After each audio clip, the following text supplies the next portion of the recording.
You're listening to the Golden Rule of Selling podcast. You'll hear interviews and advice from actual customers so you can learn more about the way they want to be treated and you can start outshining your competitors.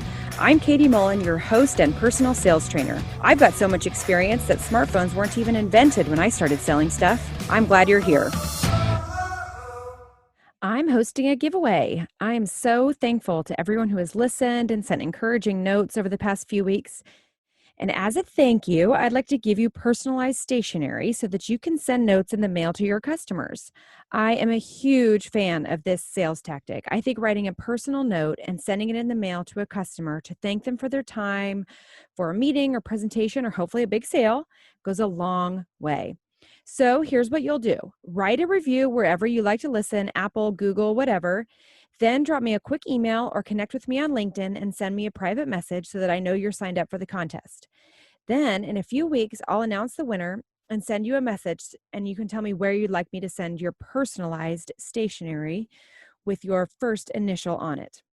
If you don't want me to mail you anything, I'll send you an Amazon gift card so you can order your own instead. Thanks again for all your support and encouragement, and good luck on the giveaway.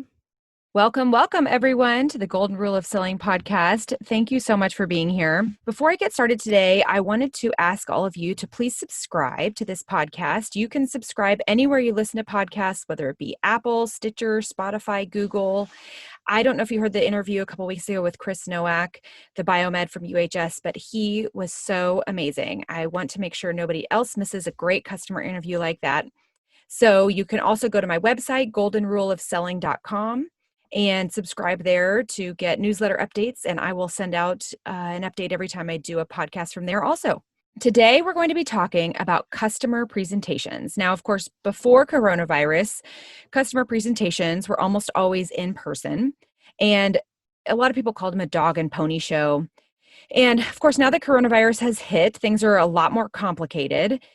But still, things are happening in person, especially for big deals. So in a couple of weeks, I'm going to be doing a series of podcasts on virtual presentations, making sure to effectively use lighting and microphones and all that stuff, and then also get into the actual technology and some tips on all of that. But for today, I'm just really going to talk about the fundamentals of any customer presentation, whether it be virtual or in person. So I remember one meeting in particular, and this was, of course, a long time ago, way before coronavirus, and it was a huge deal. So we flew in all these people to try to make sure that they knew how important they were to us and how seriously we were taking everything.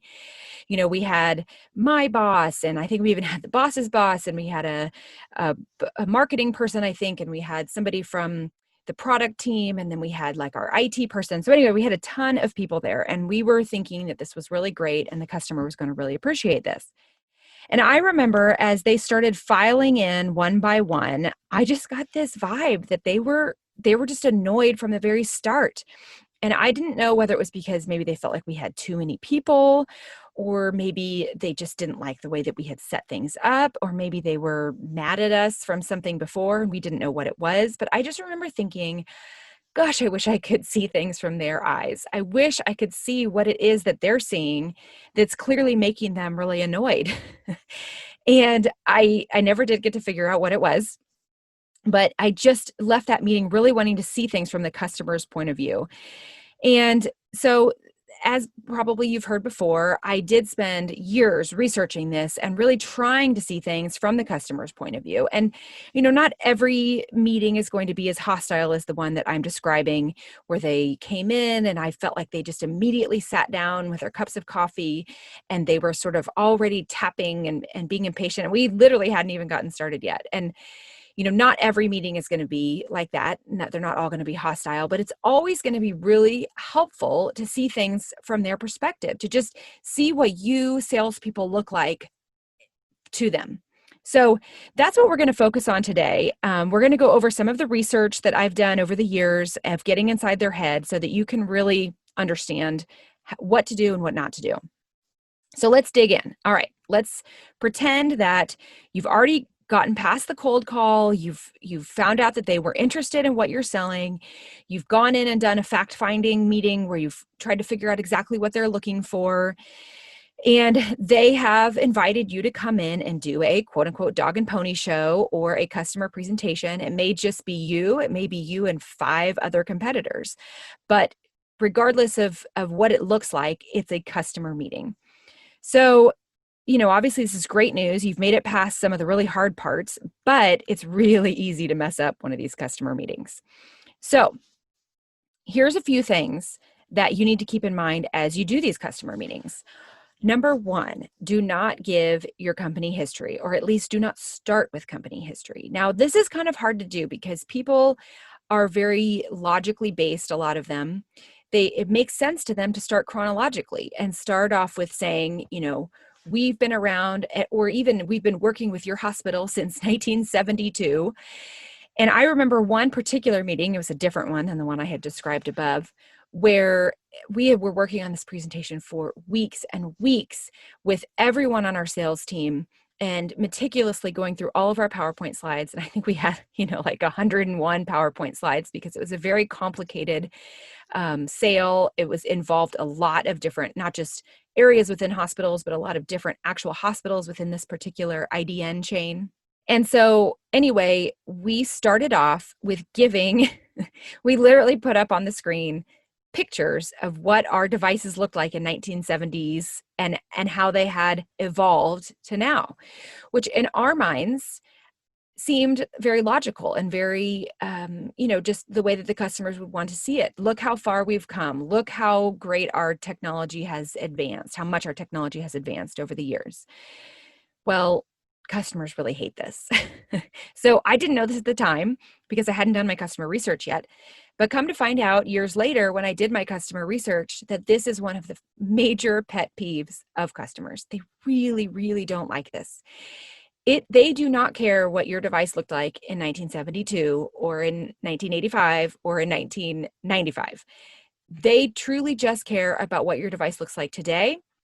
And more importantly, how it fits in with what they're trying to do. Now, this doesn't mean that you cannot talk about this ever, because it is sometimes nice to demonstrate how long you've had a relationship. But I mean, the customer really is smart. They know that you've been around for a long time. Either they've been around for a long time or they've talked to somebody that's been around a long time, and they know this, and they're probably having internal discussions about this.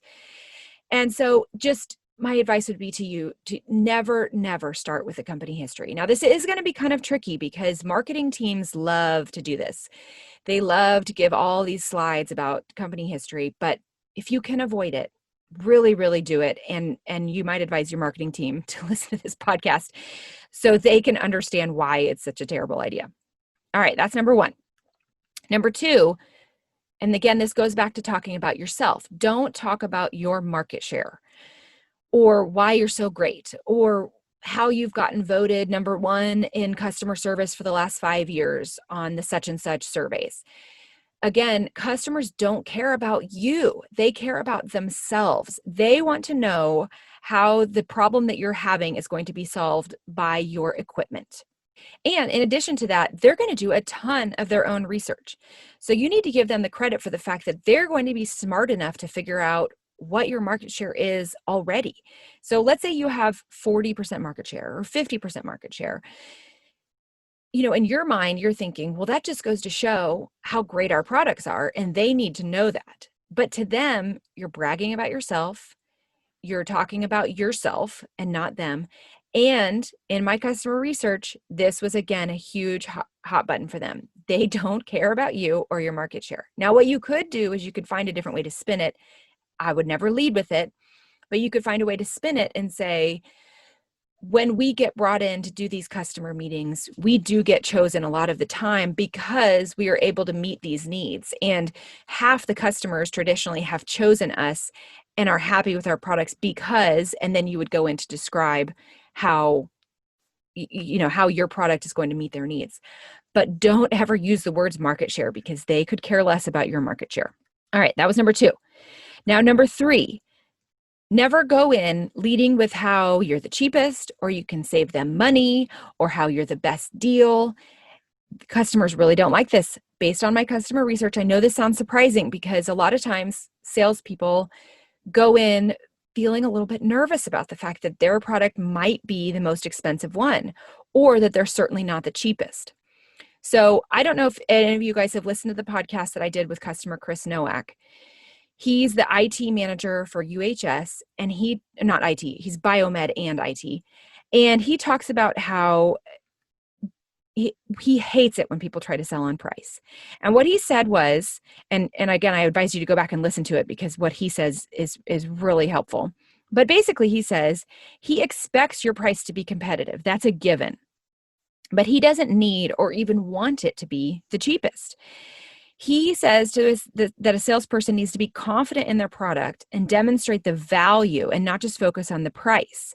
Can we increase FTEs? Can we save money on cost of ownership? There's a lot more that's involved than just the raw cost of the device. And not to mention the fact that you don't know what they're spending. You don't know what their other bids are. So you don't know for sure if you're more expensive. You can't just assume anything when they're working on that. And I think it's also really important to realize that there are so many, usually not every product is complicated, but usually the products are so complicated that there's a lot of different options. So there's no guarantee that the way you're quoting it is going to be the same way that somebody else is quoting it. They may not be quoting as many options. They may be quoting more options. So again, you need to just leave that up to the customer to figure out on their own and focus on your value proposition and what you bring to the table in other ways rather than just the raw price. So of course, there's going to be some times where you occasionally run into somebody who really does care about price, but they'll let you know that right up front. They're going to be very clear about the fact that that's all they care about. And you will have already had a customer meeting with them, a fact-finding meeting where you are going to understand right away whether that's something that's a hot and button for them. And that's not going to happen very often, but it is going to happen sometimes. But before you ever walk your foot into that presentation, you're going to know that that's either important or not to them so that you can really focus on that or not. All right, that was number 3. Number 4. All right, let's say that you flew in a bunch of people. Now, of course, this probably won't happen as much during these pandemic times that we're living in, but it is still going to happen occasionally for big deals. I've done a fair amount of customer research even since coronavirus hit, and people are saying that sales reps are still getting their foot in the door, particularly for big deals and if it's planned ahead of time. So I don't think this is totally outside the realm of possibility that this could happen. But someday life is going to get back to normal, hopefully, eventually. And so let's consider that you've done this. Now, even if you fly in the CEO himself or herself, don't waste your time the first few minutes talking about this. I've been in customer presentations where we say, thank you so much for being here. We're really excited that you're considering us. And before we get started, we want to introduce you to all the people in the room. And, if there's 6 people in the room, by the time you go around and say, here's so-and-so, he's the director of so-and-so, and this is so-and-so, and she's the clinical blah, blah, blah. You've literally wasted the first 5 minutes of your meeting. And the first 5 minutes of the meeting are the most critical. They are so important to grab the attention of the customer. So if you've ever done this, you can probably think back to the way your customer's eyes literally just kind of glaze over because they are going to be not interested. They don't know any of your people. They're not going to be complimented that you've flown in the CEO or your boss or whoever. So just skip that. You can get to that at the end if you want to, so that you can talk about how your team, quote unquote, is going to meet their needs. But you've got to grab their attention first. So don't waste this first 5 minutes talking about you. You need to start those 5 minutes talking about them. All right, that's number 4. Number 5, don't put out brochures at the beginning. So it seems like a really nice thing to do. They walk in the door and you're so organized and you have all these great, brochures that are shiny and new and they just look really great in there. And you're thinking, oh, now you can go back and reference stuff. But if you've ever done this, you know that immediately they're going to grab those brochures and the whole time you're talking about the really important stuff that cannot be expressed in the brochure. They're leafing through this marketing brochure. And no one has ever bought anything because they saw a shiny marketing brochure. They have bought something because you have demonstrated that the very specific thing that they need is going to be met by your product. So But if they're leafing through a brochure, they're not even going to see this demonstration because they're going to be so focused on the marketing brochure. And likewise, if you're doing a Zoom or a virtual meeting, don't send them a bunch of stuff beforehand to look at. It's great if you want to follow up with that stuff, or if you want to, hand it out as they're leaving, but don't leave it on the table. Don't hand it out as you get there. Okay, so that's just a few tidbits for an advice for the actual meeting. Now, keep in mind that is just truly scratching the surface. I mean, I could literally write a book about customer presentations. So if you want to hear more about stuff you should do, stuff you shouldn't do, and more customer research, definitely get in touch with me so that I can talk to you about coming in and I have a whole unit on this in my sales training program. So those are just a few little things about the do's and don'ts. But let's talk about what happens before you even get to the meeting. So really, before you get to the meeting, let's say that somebody calls you. Let's say the customer calls you and says, hey, great news. We're considering buying a whole fleet of new, whatever it is that you sell. Do you want to come in on the 19th and do a big presentation? We're going to have a whole bunch of people there and it'll be great. And so what a lot of people do, and I know this is very surprising to you, or maybe it's not surprising because maybe you're part of a team that does this, is they'll just say, yes, great. I'd love to. I'll be there. And then they get all their slides, their 99 slides done. And the first 10 talk about their market share, their company history, how great they are, and all the history of that. And then they get into the product features and all the great things about the product features. And then they get into the quote and what they're going to do for them. And you notice in all of that, which truly is how a lot of people sell, I didn't talk one bit about the customer. And that's what it should start with. So before you can start with the customer, you've got to push back and say, I'd love to, we'll definitely plan on being there, but I do need to come in and have some meetings so that I can figure out what you guys want. And you've got to find out not only what exactly they want, but who's going to be at the meeting. And you've got to try, if you can, and sometimes it's hard, but you've got to try to figure out a way to meet with every single one of the people that's going to be at the meeting beforehand. At least do a phone call with them. And here's why. So I don't know if you guys have ever read the book Spin Selling. It's one of those where you do yellow sheets for them, and you have to fill out who your coach is and what the defining event is. And there's a lot that's to it. And I know a lot of salespeople grumble, oh no, please don't make me do a yellow sheet. But one of the most important things that you can get out of spin selling is that you've got to find out if any of the people that are involved are going to put up a red flag for you, because it may be that they are really great buddies with your competitor, and the competitor has convinced them that your product is the worst thing that's ever been invented. But you won't know that unless you meet with them beforehand. But if you've ever been in a meeting where there's 6 customers and you get to the Q&A and one customer is raising their hand over and over and saying, well, what about this? Well, what about this? I've heard that your product is terrible because blah, blah, blah. And if you haven't neutralized that person ahead of time, that person can completely blow your sale. So when you set up this big customer dog and pony show, you need to find out the names of every person that's going to be there. And sometimes it's a little uncomfortable. Sometimes you honestly feel thankful that they've even invited you to be there. And so you don't want to you don't want to ask these questions because they're hard questions to ask. It's sort of like making the initial cold call. It's kind of uncomfortable. But that's where you find, again, going back to spin selling, your coach. And you go to your coach, who hopefully is somebody that's on your side or at least willing to give you information. And maybe it's not the person who called you. Maybe it's the secretary of the CEO who called you to invite you to the meeting. And that person probably isn't going to be real excited to tell you the name of every person who's going to be there. But maybe your coach, who's a lower person in the rankings, but they'll know the information. So at least you need to find that information and make sure that you don't have anybody who's going to be really against you during that call. And then, of course, you need to find out what they need before you get there. That's going to be a huge part. You need to find out all their hot buttons. Why are they looking at equipment? What are they trying to accomplish here? And all of that stuff, so that when you get in there, you can actually say, okay, I understand this is what you're looking for, and here's how we're going to be able to meet those needs. And there's some really great information about this, not just during the Chris Nowak interview, but also the interview that I did with Kenny Brown, who's a biomed manager at another hospital. So if you haven't listened to those yet, go back and listen to those. And I would really highly recommend that you do that. So anyway, thank you so much for listening to all the information about customer meetings. Please feel free to get in touch with me if you have any questions or you want to talk to me about doing some training for your sales team. Thanks for listening to the Golden Rule of Selling podcast. If you want to hear more customer interviews and advice, please subscribe so you'll never miss an episode.